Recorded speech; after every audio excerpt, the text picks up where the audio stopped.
Na baada ya Chelsea kumzaba na kumlabua timu ya Everton magoli mawili kapa, kocha wa Chelsea alikuwa na maneno mengi sana kusema kuhusiana na mashabiki wa Chelsea. Anasema mashabiki wa Chelsea wao husupport team kama inashinda peke yake.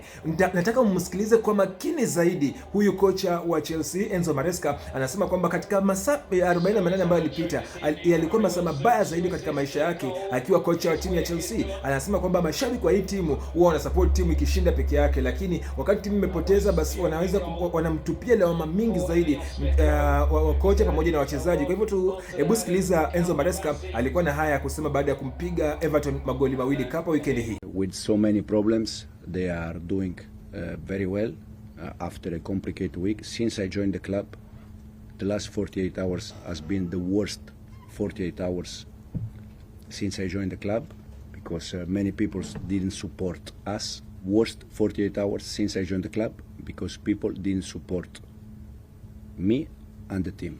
Na bila shaka yote msikilizaji, hayo ndio maneno yake Enzo Maresca katika masaa 48. Anasema kwamba timu yake imepokea negative energy kutoka kila kona baada ya kupigwa na Atalanta. Kwa hivyo tutakuwa tunasubiria kuweza kuona mechi yao nyingine ambayo inafuata weekend, watakuwa wanacheza vipi, na kabla ya weekend kuna mechi ya Carabao. Tusubirie kuona Chelsea watakuwa wanatembeaje katika Carabao quarter finals. Kwa hivyo usikose sana. Pia vile vile kumbuka kwamba nina jezi maridadi sana, nina jezi original. Kwa hivyo kama unahitajia jezi hapa ndani ya Zile Sports Style Hub, ingia katika bio yangu hapa TikTok. Hapo kuna namba ambayo nimekuwekea pale. Katika hiyo namba pigia hiyo namba ama WhatsApp hiyo namba.